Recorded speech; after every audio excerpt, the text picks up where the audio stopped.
Hello, everybody. Welcome to the Gallery Teachers Masterclass. My name's Steve Hirschhorn, and this time I'm looking at approach, method, and technique. And do we care? Let's make a start by defining those terms, which are so often misused: approach, method, and technique. Language, of course, is conventional, meaning that if we as a community of language users decide tacitly that X is going to mean Y, then it will be so. Lewis Carroll highlighted this in Through the Looking Glass. When I use a word, Humpty Dumpty said, in a rather scornful tone, it means just what I choose it to mean, neither more nor less. The question is, said Alice, whether you can make words mean so many different things. The question is, said Humpty Dumpty, which is to be master, that's all. And then there's Plato's Cratylus dialogue, which discusses the nature of words and their essence, whether words are divinely assigned or have some innate connection with their things. I may seem to be wandering before I even start here, but I wanted to clarify that the three terms we are examining need agreement from us as the end users, so to speak. Since in English language teaching, they've been bandied around for a very long time with little or no reflection on what they really signify. Only this morning, that is in December 2024, I saw an advert for a course on language teaching methods. And looking at the list of topics, well, they were all techniques, all of them. As a starting point, we could do worse than return to 1965, prehistoric, I know, and Edward Anthony's well-known definition of the difference. Approach is the level at which assumptions and belief about language learning are specified. Method is the level at which theory is put into practice and at which choices are made about the particular skills to be taught, the content to be taught, and the order in which the content will be presented. Technique, arguably easier to grasp, is the level at which classroom procedures are described. So that's an old but perfectly valid definition of these terms. So let's just unpack that a little and elaborate it. One's approach is a kind of overarching philosophy of teaching and learning, what you believe is the essence of the process. For example, I think that students, whatever their age, are autonomous human beings with self-determination and the ability to make mistakes, the ability also to make decisions. This carries over into my classroom in the way that I expect them to be, to react, and to interact.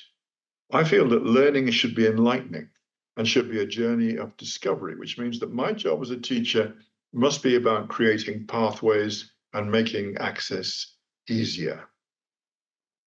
These ideas are part of my philosophy of teaching and learning. They form part of an approach. You'll notice that there's nothing practical here. It's not how to do something.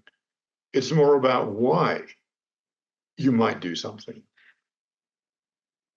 So let's move on to the next term. Method is where one's approach is translated into a general working model of teaching and learning.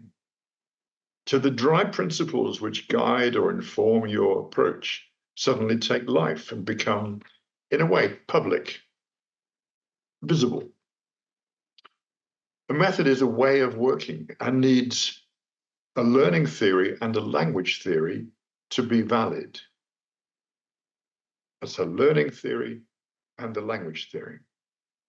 The communicative approach, for example, which we all know about, is a set of ideas about the use of language, and it was never converted into a method. It was left to language teachers to do that, and some did, but many didn't.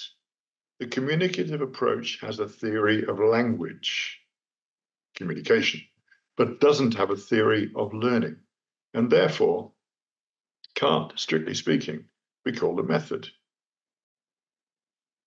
Finally, in our definition phrase is technique. This is arguably the least problematic of the three terms. A technique is a discrete procedure designed to achieve a particular aim. Techniques, too, are informed by approach. Since if you believe that students can work things out, your correction techniques, for example, will reflect precisely that. And actually, we'll look at correction a bit more closely later on. So there we are. You can all go home now.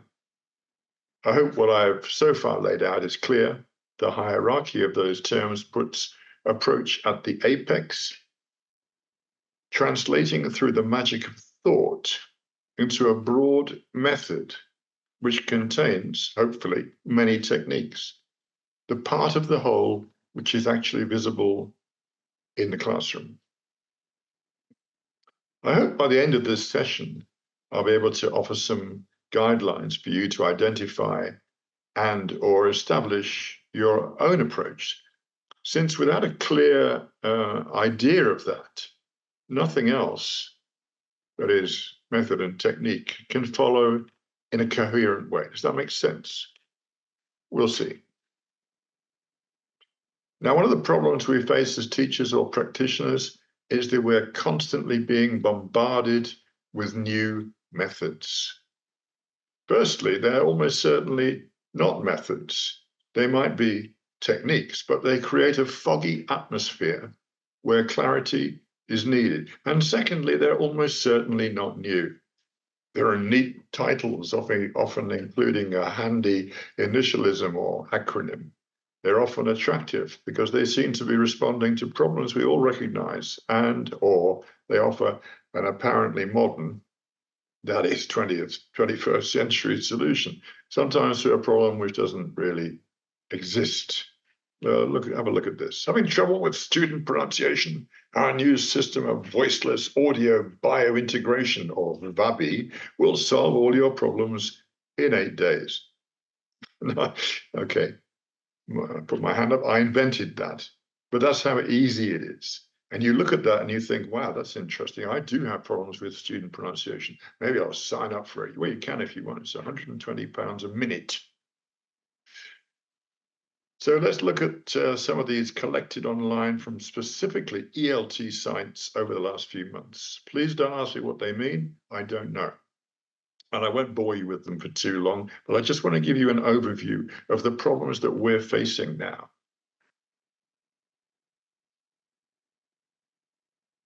First off, executive functioning skills are nominated as helping us with everyday skills such as planning, organization, time management, metacognition, working memory, self-control, attention, flexibility, and perseverance. Okay? Aren't these things which teachers already do because they have to? Cognitive overload. Cognitive overload is a real thing. Happens when the teacher or trainer overloads the students and they're not able to function as they could. Right. But how poor of a teacher do you need to be to overload your students' cognitive abilities and not notice? Your approach, remember that word, is probably honed to take note of students and their individual and group capacities. And so you probably don't need to know about cognitive overload.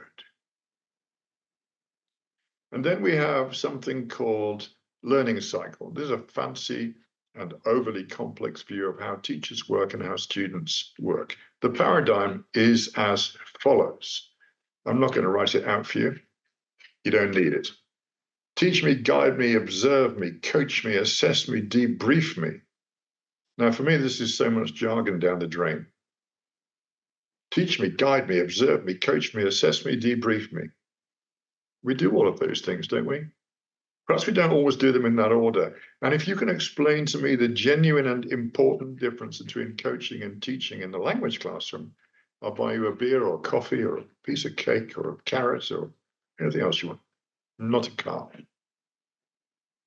All of the items in that list are part of the category of technique, and all are governed by your approach. Next up is language teacher identity, or LTI. Sounds great. This waste of language tells us that we need to pay attention to our image and our role in education. Eureka!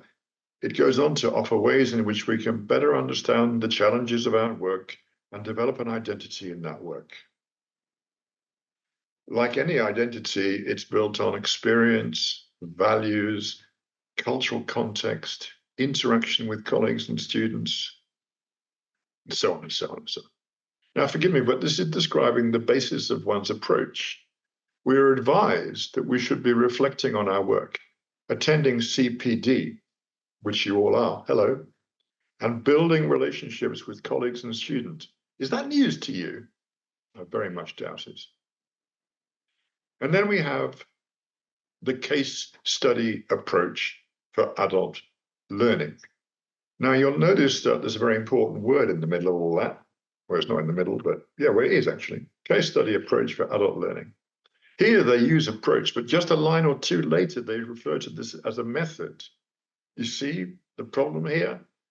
Now, according to the Christensen Center for Teaching and Learning at Harvard Business School, the case method places students in the role of decision maker, confronting real-world business situations complete with the constraints and incomplete information found in real life. Okay, it's not about language learning, but it did appear in an ELT, on an ELT site.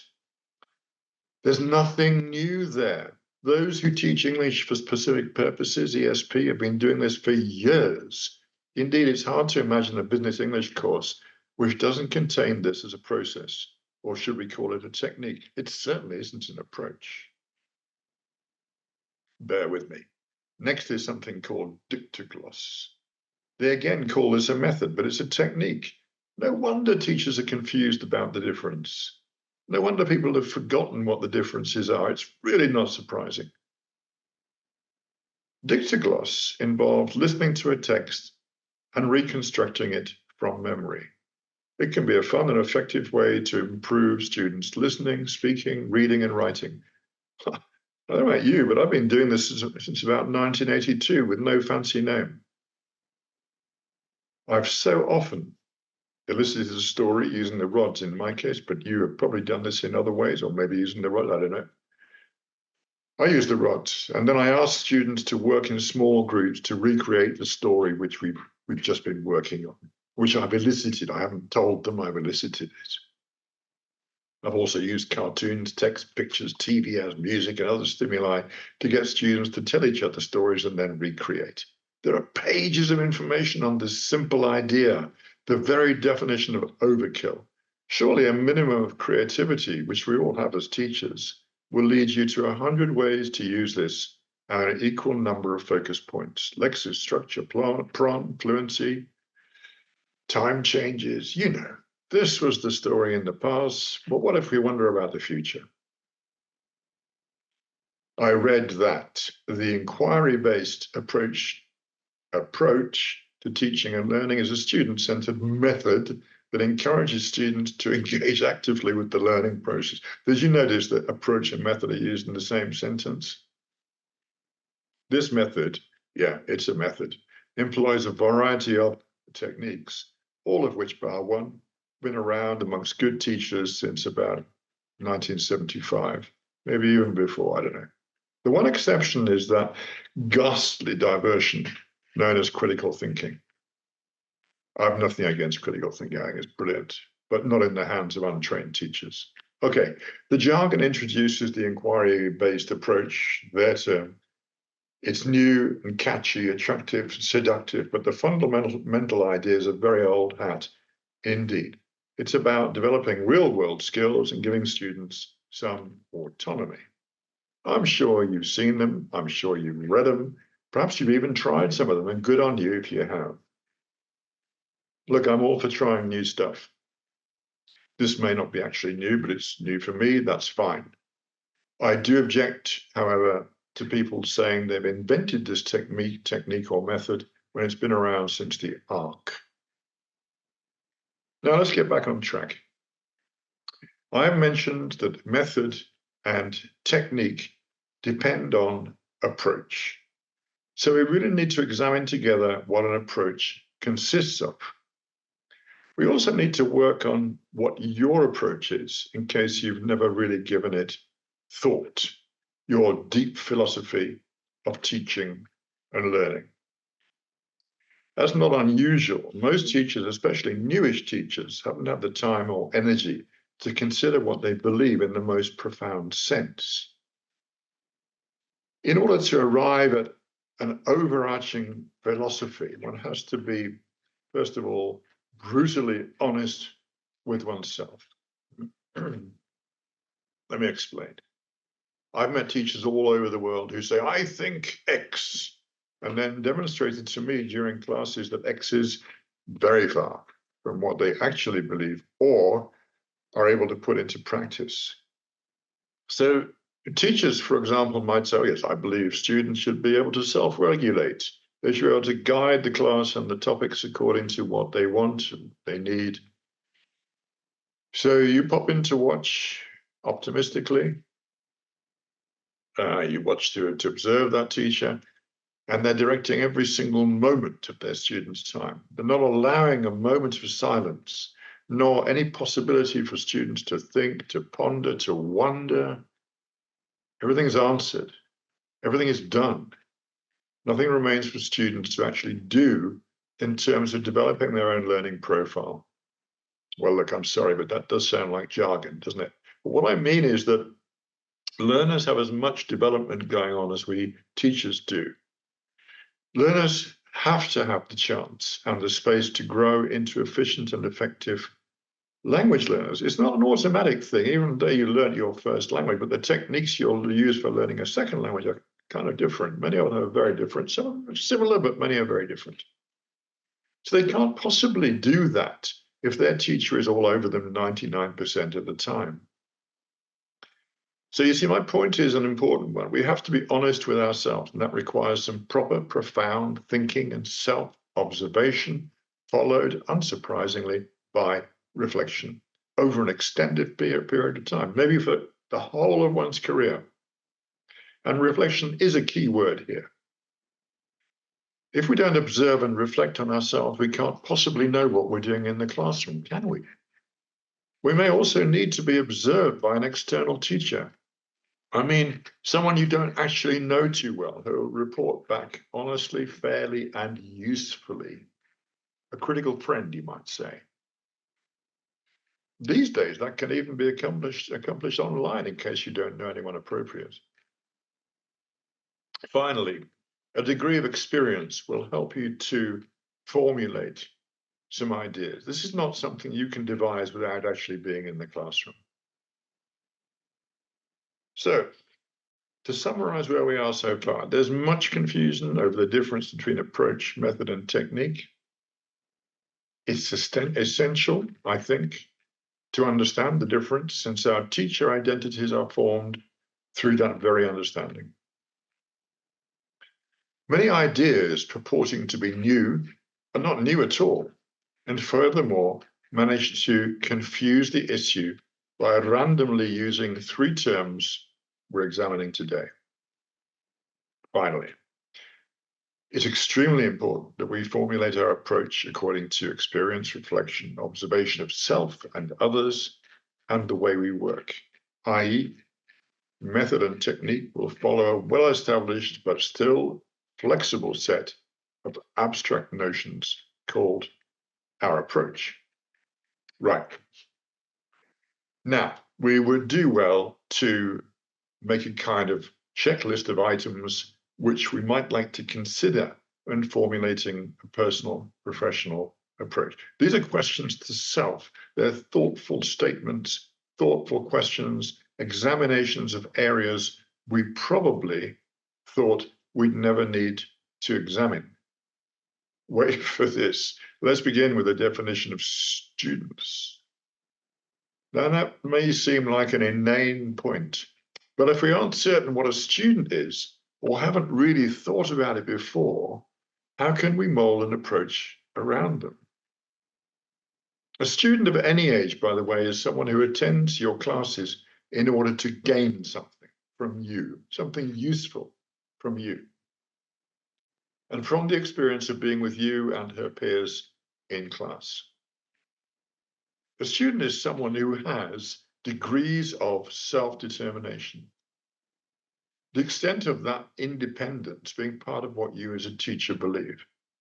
I, for example, believe that students are as close to autonomous as it's possible to get in a student-teacher relationship and have massive control over how we work together, unless they prove me wrong by exhibiting behaviors which are not conducive to effective learning. But you must decide on that.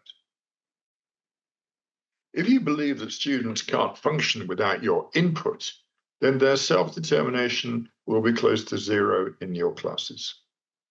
So it's really a spectrum or continuum rather than a binary matter. A student is a person with a history, with a cultural heritage, with views and opinions on the world, and at least one well-formed language, okay? Now let's be clear. There's more to this definition than I've written here. And of course, there are also some variables, such as whether they're attending classes because they want to or because they have to, and for whatever reasons. Having said that, part of your job is about motivation. So when that early morning group of factory workers not being paid to attend the obligatory classes you're employed to give in their coffee break room, when they seem less than enthusiastic, it's a large part of your job to get them on side. If you don't infuse them, their learning will be significantly poorer for it. Now, it's essential that you as a teacher create your own definition of what a student is. Just thinking about that will already start the process. Don't tell yourself it's obvious. It isn't. It wasn't that long ago that teachers thought students were empty vessels to be filled or blank slates to write on, but we know different now.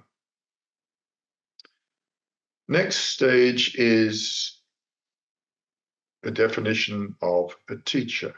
In our case, a language teacher. A teacher is someone who has subject knowledge. They're able to share at any level required. A teacher is a person who can relate positively to people in a professional setting, empathizing with people who need to increase their knowledge of a particular subject area. A language teacher is specifically trained to teach language and crucially understands the difference between language study and any other subject area. This person, once trained, keeps up with current developments in their field, principally linguistics and English language teaching, as you're doing right now, but is able to discern that which is useful, genuinely useful, against the rest.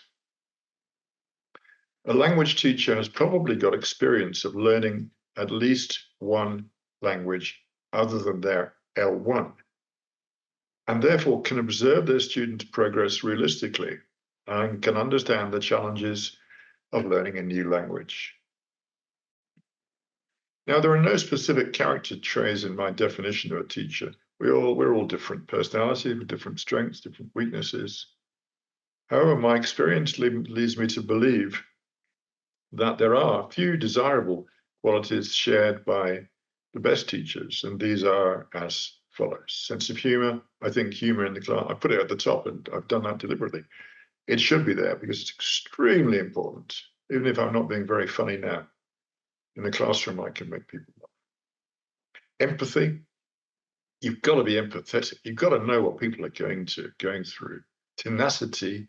You've got to be able to keep going. You've got to have the power of observation.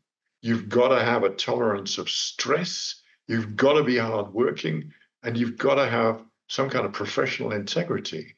I'm sure you can think of more, but these are my priority qualities.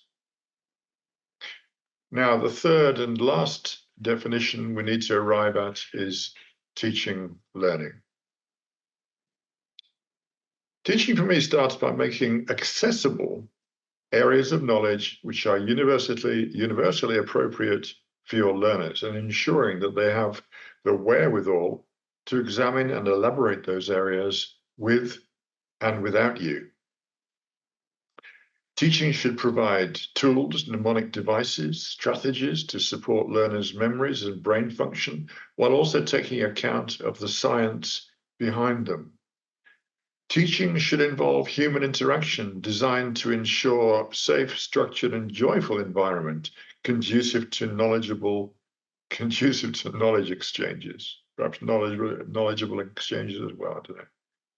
Teaching should motivate. Teaching should be molded according to the student's needs, not according to how the teacher once learned.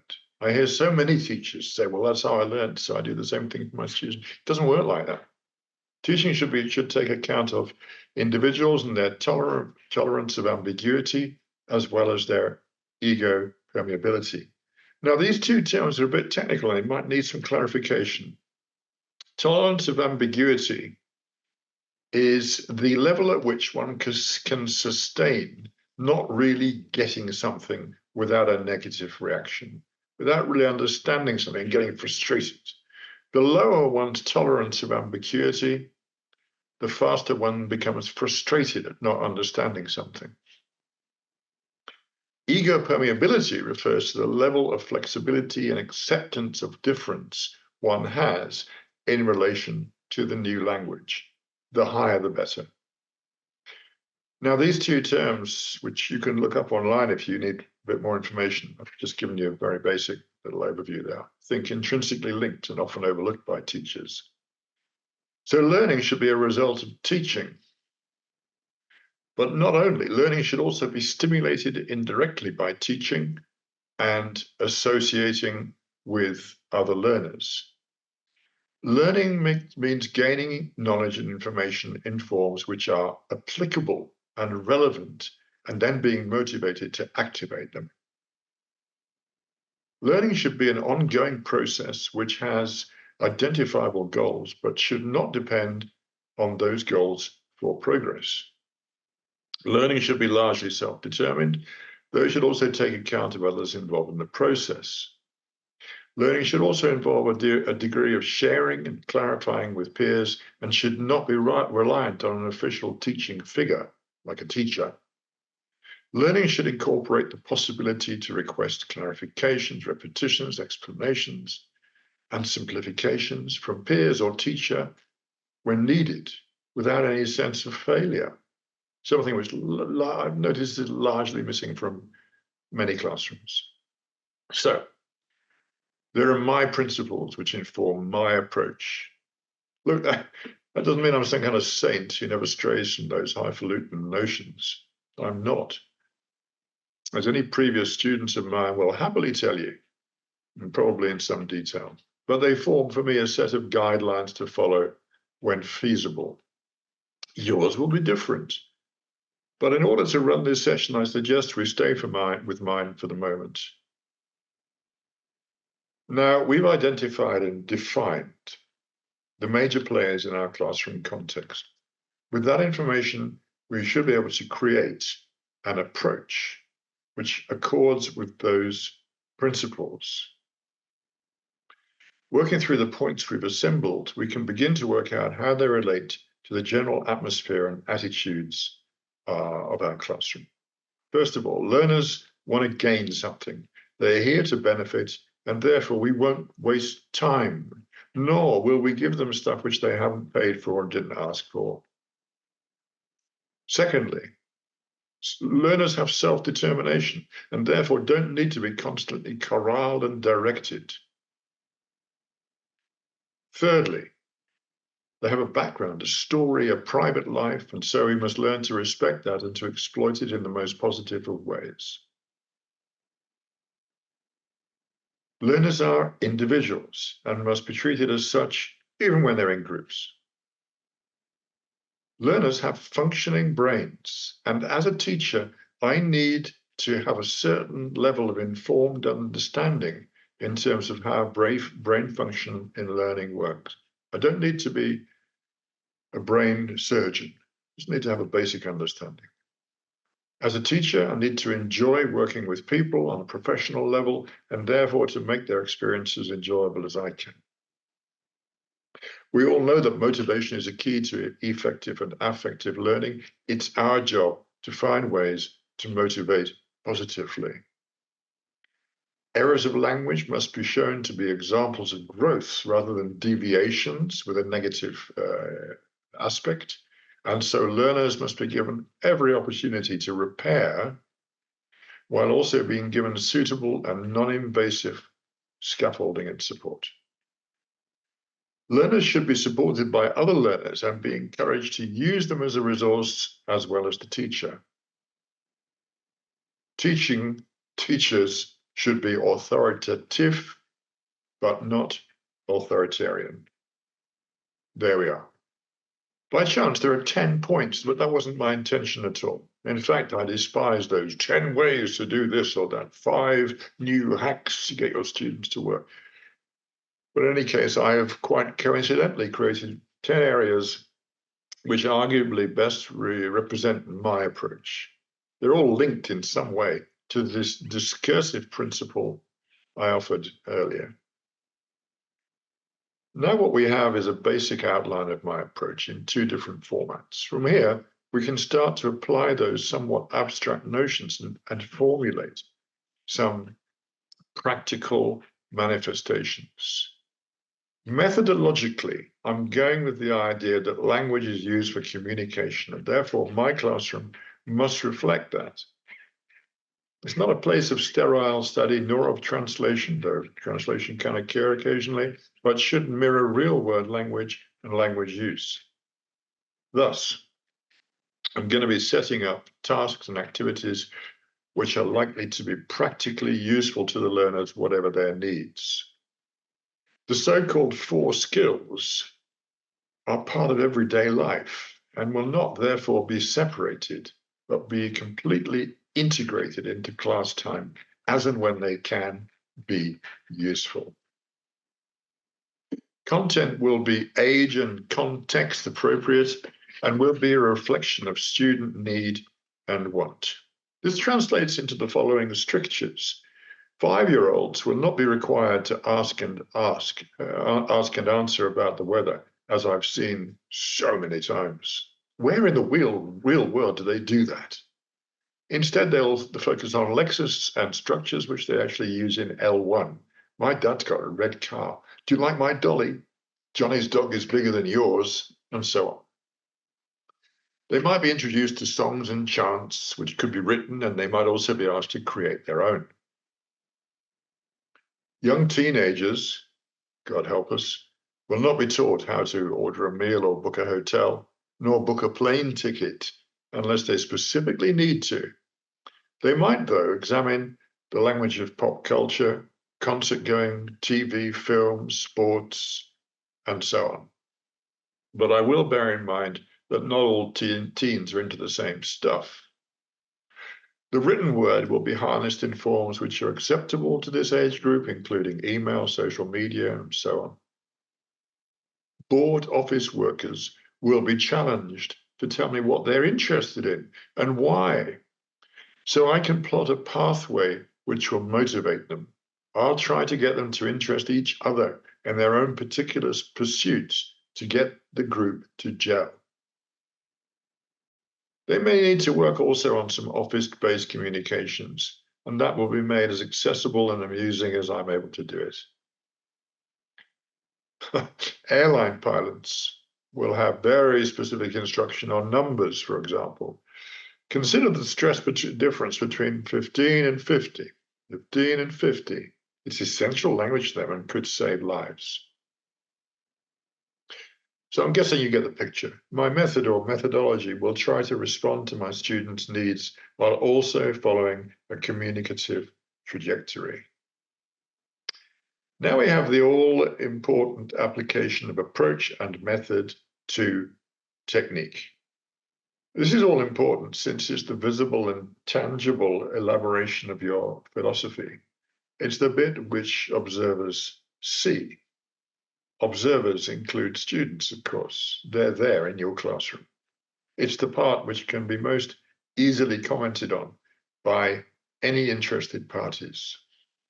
We need to isolate some of the very basic, normal, and essential classroom activities undertaken by any of the actors involved. Let's start with correction or self-correction. Now, I did a masterclass on this with gallery teachers a while back, which you can find, I'm sure, in the resources, but it may still be worth reiterating my general way of working here. Students make errors. If they don't, there's something seriously wrong.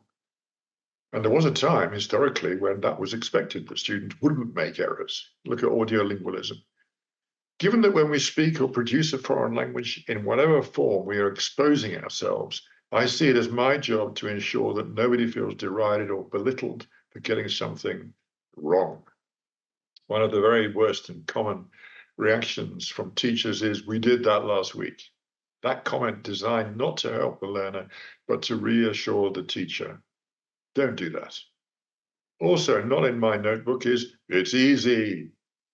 It's not easy unless you know it. And trying to make the pathway more effortless, telling someone it's easy can have the opposite effect and long-term implications.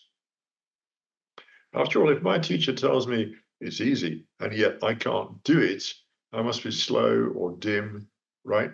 So errors will be treated as normal and students will be given as many opportunities as I can muster to repair or self-correct.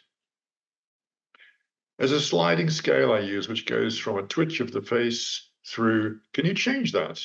to, "Can anyone help?" or "Ask Marco, he knows."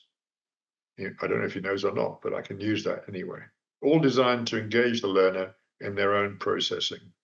If I absolutely have to give an answer, even then, I'll point out the correction, whatever it is, from the IPA chart so that one, more than one student is involved, and two, they have the satisfaction of working it out seemingly without me. What I'm looking for is that palm to forehead. Of course, I knew that. This seems to fit with me feeling that students are autonomous and knowledgeable. They have the ability to do stuff with a minimum of intervention from me. Now, let's take a look at the use of whiteboards or whatever it is that you use to make information in written or pictorial form available to the student groups. So we're still talking about techniques, remember. Now, I don't write my name up at the start of a course. I don't write up the lesson aims as recommended by the British Council, and I'm not the only person allowed to write on the sacred whiteboard. I may well ask students if they want me to write something up, or if they want to write something up. I suppose that a new word has arisen, wheelbarrow. I say, "Would you like me to write that up?"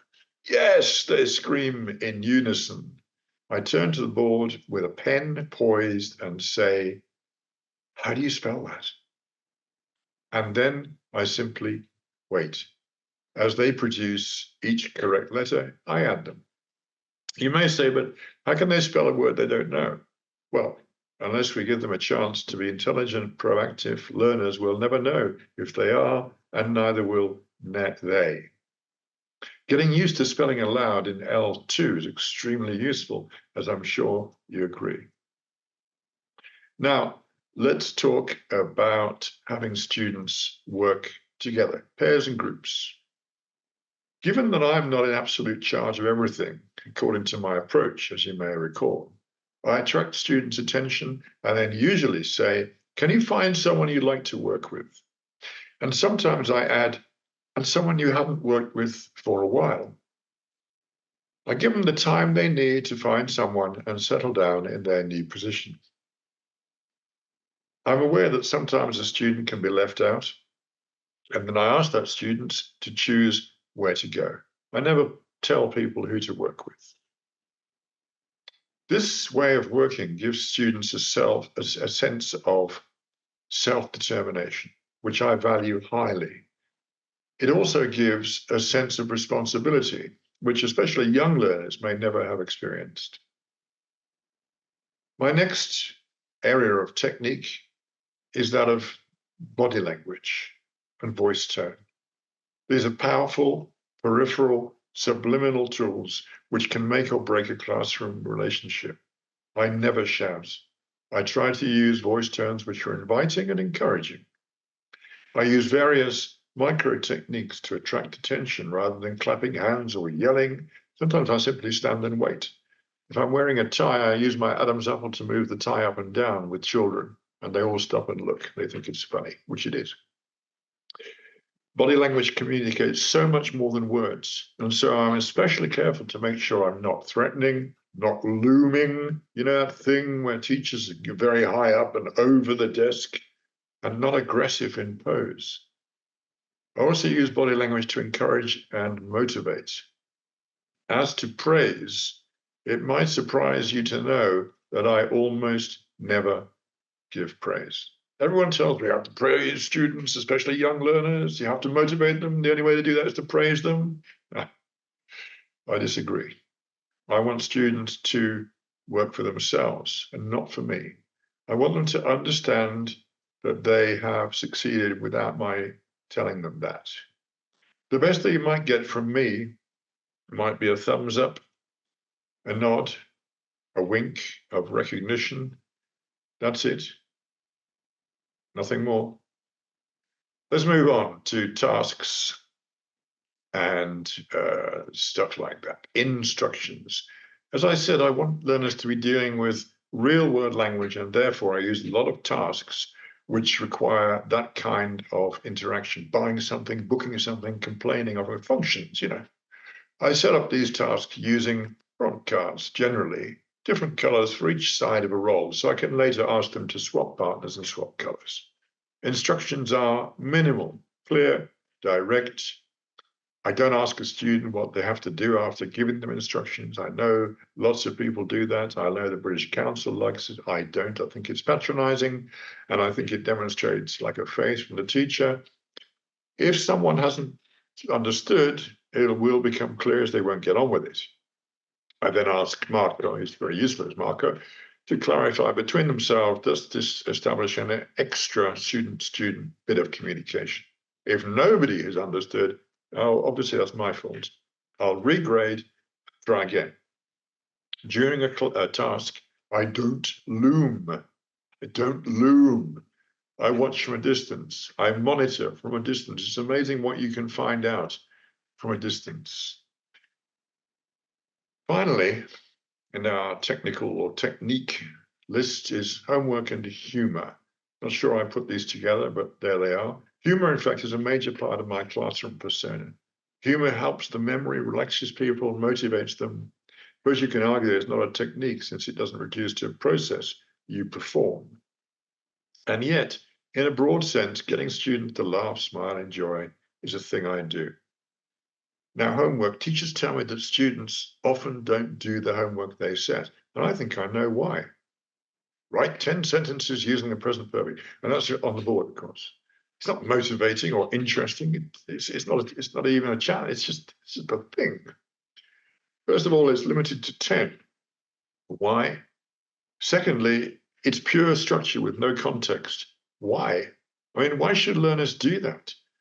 To demonstrate to you that they know the present perfect? I doubt very much it will prove anything at all. Instead, try harnessing their creativity and imagination. Here are some homework instructions I've used in the past. You're a small dog waiting outside the supermarket for your owner. What can you see? What's going to happen next? Or you're a musician and you've left your instrument on the train. Create a dialogue between you and the station manager. Did you get it back? How did you feel? How do you feel now? Or you see a young person wandering in the rain, obviously lost. What do you do and say? What happens next? And why was he or she there? Now, these are designed not to focus on a particular structure, but by chance, almost, they might. They're designed to get people thinking, writing, and creating. By the way, I sometimes tell them to make notes rather than writing a whole passage. Then in class, I will ask them to tell each other what happened according to their notes. I don't ask students to hand in their homework. It's not a test. Instead, I get them to work together in a way they prefer, to go through what they've done.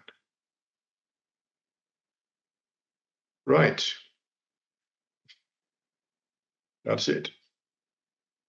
I've tried to clarify the difference between approach, method, and technique.